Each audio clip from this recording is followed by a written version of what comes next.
Albert Einstein once said, everybody's a genius, but if you judge a fish by its ability to climb a tree, it will live its whole life believing that it is stupid.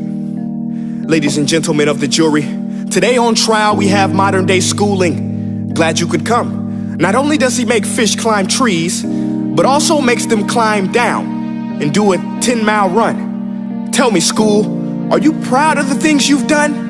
Turning millions of people into robots, do you find that fun? Do you realize how many kids relate to that fish?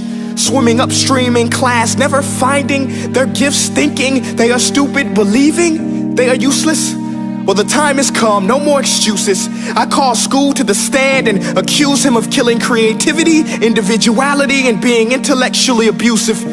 He's an ancient institution that has outlived his usage. So, Your Honor, this concludes my opening statement, and if I may present the evidence of my case, I will prove it.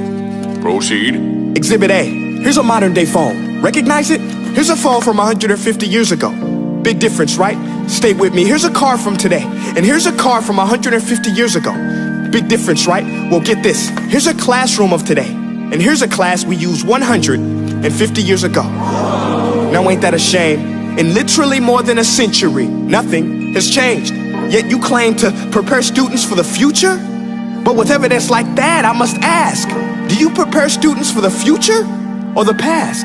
I did a background check on you and let the record show that you were made to train people to work in factories, which explains why you put students in straight rows, nice and neat, tell them sit still, raise your hand if you want to speak, give them a short break to eat, and for 8 hours a day, tell them what to think. Oh, and make them compete to get an A letter which determines product quality, hence grade A of meat. I get it. Back then, times were different. We all have a past. I myself am no Gandhi. But today, we don't need to make robot zombies. The world has progressed. And now we need people who think creatively, innovatively, critically, independently, with the ability to connect. See, every scientist will tell you that no two brains are the same.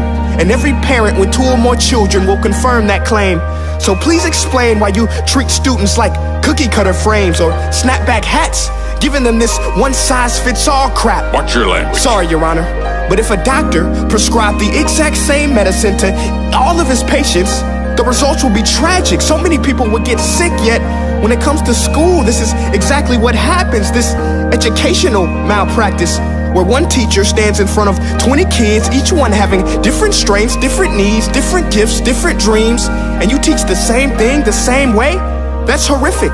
Ladies and gentlemen, the defendant should not be acquitted. This may be one of the worst criminal offenses ever to be committed. And let's mention the way you treat your employees. Objection. Overruled. I want to hear this. It's a shame. I mean, teachers have the most important job on the planet, yet they're underpaid? No wonder so many students are short-changed. Let's be honest, teachers should earn just as much as doctors, because a doctor can do heart surgery and save the life of a kid, but a great teacher can reach the heart of that kid and allow him to truly live. See, teachers are heroes that often get blamed, but they're not the problem. They work in a system without many options or rights. Curriculums are created by policymakers, most of which have never taught a day in their life. Just obsessed with standardized tests. They think bubbling in a multiple choice question will determine success. That's outlandish. In fact, these tests are too crude to be used and should be abandoned, but don't take my word for it.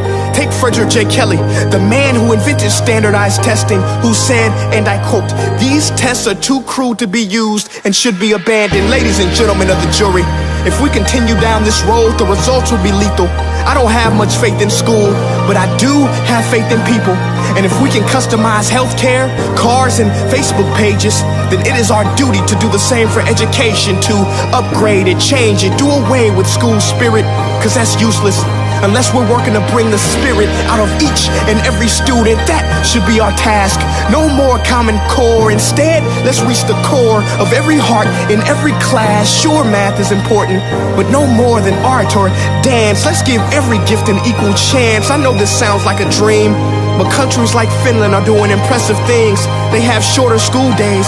Teachers make a decent wage. Homework is non-existent, and they focus on collaboration instead of competition. But here's the kicker, boys and girls. Their educational system outperforms every other country in the world.